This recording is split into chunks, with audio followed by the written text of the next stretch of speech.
quick and get around him, he did as well, and he had a couple of real tough ones go in for him as well. But Freddie did a good job. Freddie worked hard defensively, played a lot of minutes on Curry, and I know Curry had 34, but Freddie made him work for him. Nick, Dan Wyke with the Los Angeles Times.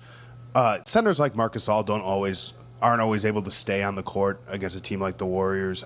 How was he able to be so effective tonight?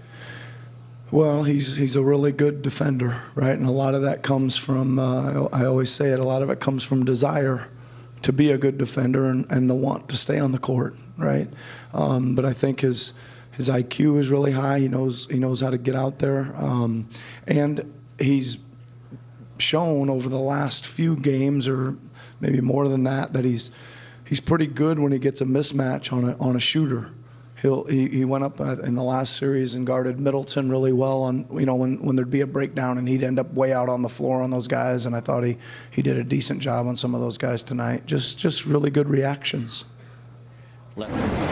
Nick Nurse inside. We talked pregame about this Warriors streak of Game 1 wins, which stood at 12 before the night began, and the Raptors' woeful history in Game 1s in any round of the playoffs, 3-15 all time. All that has been reversed now. I told you it works against you now. It could. I mean, eventually it's going to, yeah. Well, but I thought the place was nuts. If you were here for the anthem, it was really like tingles down your spine kind of stuff. Well, they handled the emotion. They played really smart. That's because they got a cyborg out there with them. Listen, they followed this young man.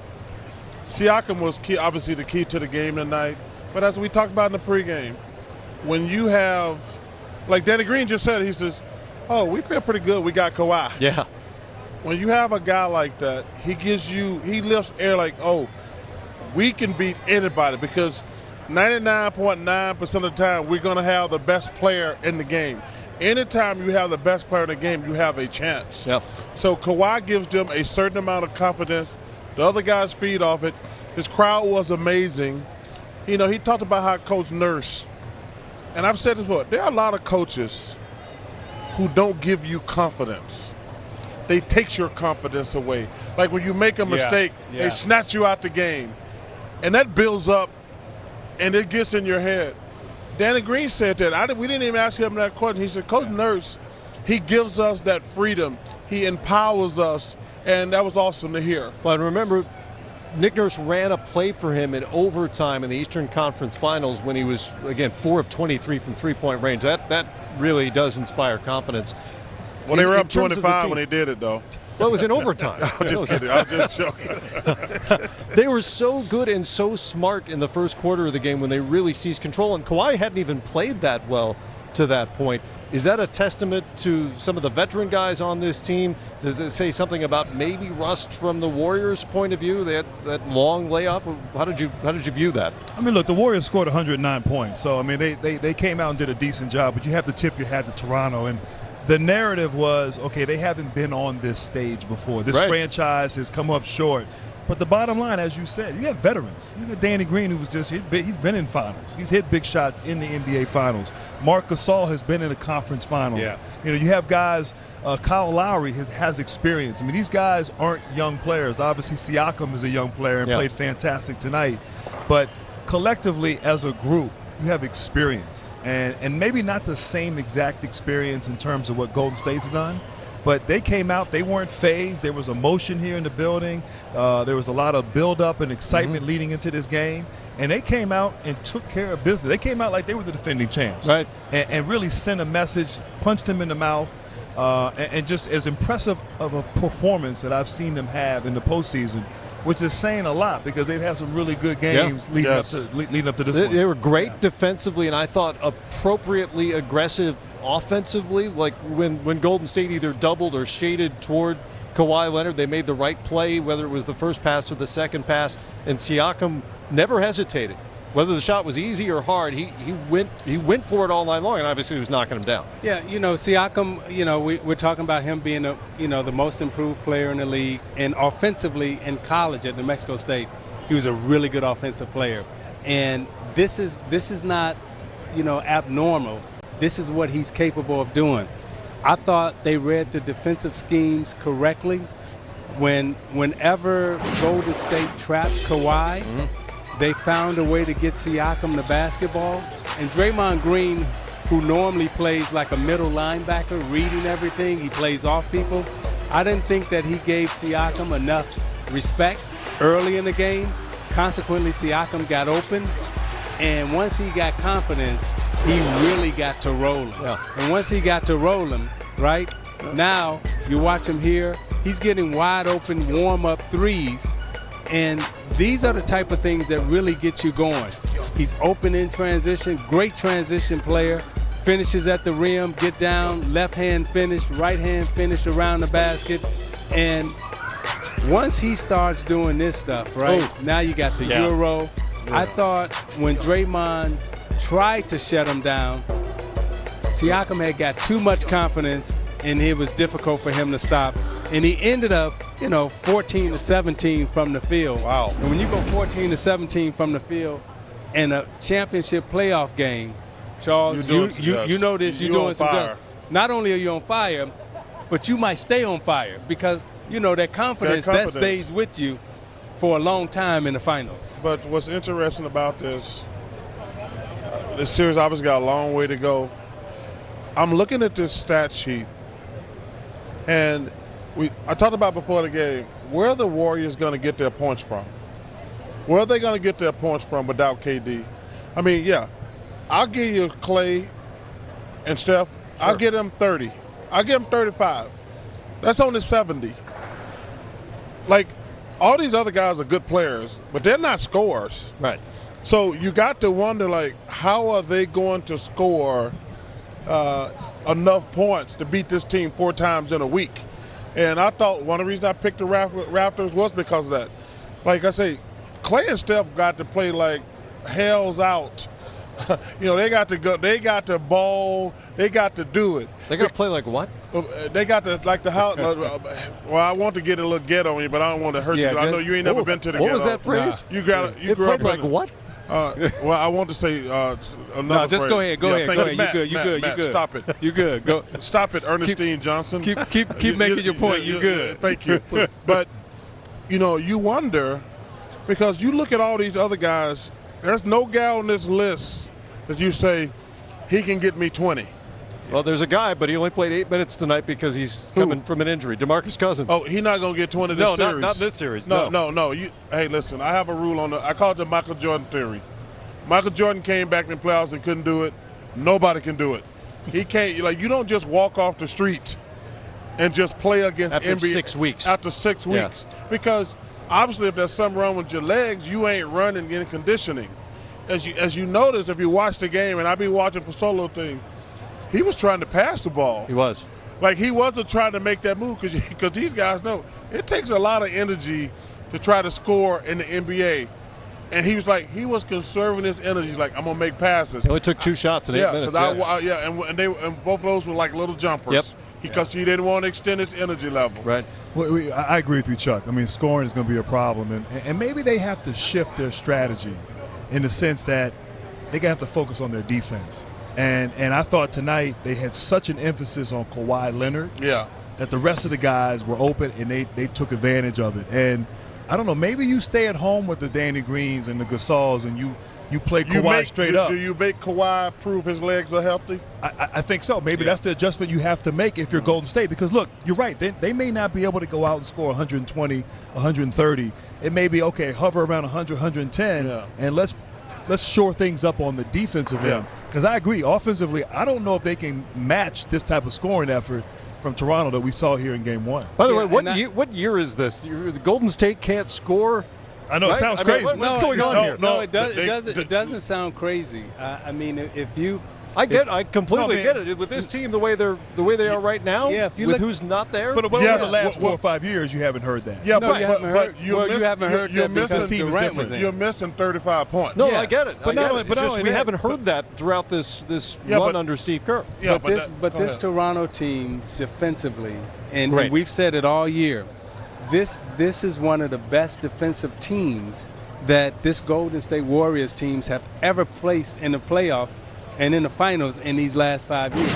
I mean, again, we talk about they got 6 guys possibly 7th, going to be first, second team all defensive players in this league. And when you're looking at, Golden State, right now they got Steph, they got Clay, and you see the defenders that are, And a bunch of Tito Jacksons. Yeah, I mean, it's difficult to score against this Toronto team, and it's going to get increasingly more difficult as this series goes on.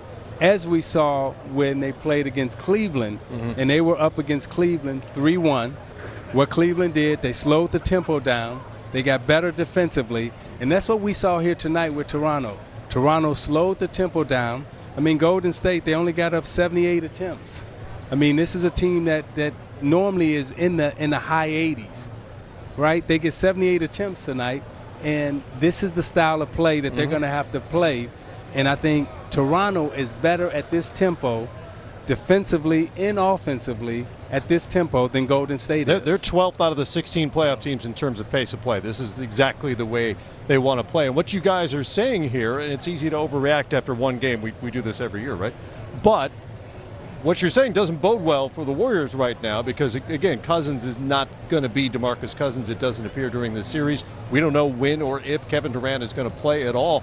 And the Warriors' defense, going back to the regular season and into this postseason, has never been what it was the previous 4 years. Yeah, the defense is more on reputation. I don't want to say the defense is not good, but like you said, it's not as strong as it has been in years past. But as you were saying, Isaiah, this is why you miss a Durant, because as great as a Curry and Klay Thompson are, and they are fantastic, but they're not the kind of guys you just give them the ball and say, go get a basket. No. Yeah. Durant was that guy, Yep. like a Kawhi Leonard, who you can give him the ball, ISO, and he can go get you a basket. I know people may say, what are you talking about, Steph Curry? Well, but Steph needs movement. He needs screen and rolls. And so he needs cooperation in that regard. Durant, he could bail them out. When they couldn't get the scoring going, you give him the basketball. He's going to get to the mid-range, get to the free throw line, hit tough shots with his length, and they don't have that right now, which is troublesome. I think that sometimes there's a lot of really good players in the NBA. All NBA players can play, but there's only a handful of guys where you say, "Hey, here's the ball. Get me a good shot, a basket, or a foul." Right. Those are three things a superstar can get you. He might miss the shot, but he gonna get his shot. Yeah. He gonna score or he gonna get fouled. It's gonna be one of those three. And I tell people, there's very few guys can do that. Especially at this level. At this level. The NBA Finals, Well, because you're playing against Kawhi Leonard. Right. Siakam, Danny Green, who's a hell of a defender, Marc Gasol, who's a hell of a defender. But there's very few guys in the NBA you can say, hey, here's the ball, get me a basket. To your And point, Charles, good. here's where, the analytics and the stats are misleading when they say, hey, Golden State passes more and the ball moves more when Durant's not in the game, right? Here's why that happens. Because when Durant is playing, you'll make 1, 2, 3 passes, and when it gets to him, it's a bucket, Exactly right. It's a Or bucket. it's a good shot, right? at least. So analytics says, well, you made 3 passes and you got a shot. Now, when Durant's not here, guess what? You got to pass it 5, 6, 7 times before you get a basket. Right, more passing is not always a good thing. Well, but Isaiah, analytics, Golden State had 29 assists tonight. Toronto had 25. Yes. They still lost Golden State. So, to your point. So my point is, again, you can make the numbers say what you want to. yeah, and when it hits him at the 3rd pass, it's a bucket. Right. But when it doesn't, when he's not there, you got to make 5, 6 passes to get a bucket. And when you make 5, 6 passes, analytics say, well, you pass the ball more when Durant's not here. Yeah. Yes. Well, of course you do. It's like when Magic was playing with Kareem, right? You throw it into Kareem, it's a bucket. Yep. Right? Well, and to your point about creating shots, there was a play down here, I think in the 3rd quarter, where Klay Thompson had to dribble like 4 times. That never happens, right? That never, ever happens because he was scrambling to get away from, I think it was Siakam on him at the time. We're going to take inside against Steve Kerr at the podium after a rare, almost unprecedented Game 1 loss.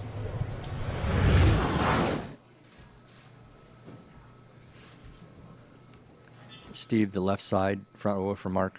Steve, Mark, Medina, Barry, and News Group. It looked like there were a lot of times throughout the game you guys were playing in mud. What do you think contributed to that Playing overall? what? Playing in mud? Playing in mud? Yeah. What do you think contributed to just the overall execution? Well, their defense was great, and it wasn't our best night, but we just got outplayed. So simple as that. Move on to the next one. And how's Andre doing? I think he's doing okay, but we'll have an update tomorrow. Next question to John in the front row on the right. John Dickinson, 95.7 The Game. What in particular made Siakam and Gasol so effective against you guys tonight? Well, Siakam was brilliant. I mean, he was hitting shots from everywhere. He hit 4 threes. He'd been struggling from the three-point line in the last couple of series, so he got that to go. And I think actually I'm wrong on that. He had 2 threes, but Gasol we left a couple times early in the game and didn't rotate. We just gave him a couple of dare shots and he knocked him down. So, there's gonna be some openings. Those guys made their plays, made their shots. The biggest thing for me was our transition defense was just awful, and that's the game. That's the number one priority when you play Toronto. You have to take care of their transition, and we gave up 24 fast break points. We turned it over 17 times, so that's the game, really. The other stuff, guys are going to make shots, miss shots. They're going to have good games. They're going to have bad games, but it's kind of the key points that you can take care of that are the most important, and we didn't take care of that transition. Last row on the right. Early. Game 2 coming up here on Sunday. Those folks, some of whom have been out there since, 6 this morning? Well, you know how they're going to be Sunday then. They may just stay there till Sunday. Oh, yeah, because all the stuff you can do up here legal. That's what they're pumping into the crowd. Hey, that's exactly I right. thought that was a smoke machine. No, it's not a smoke machine.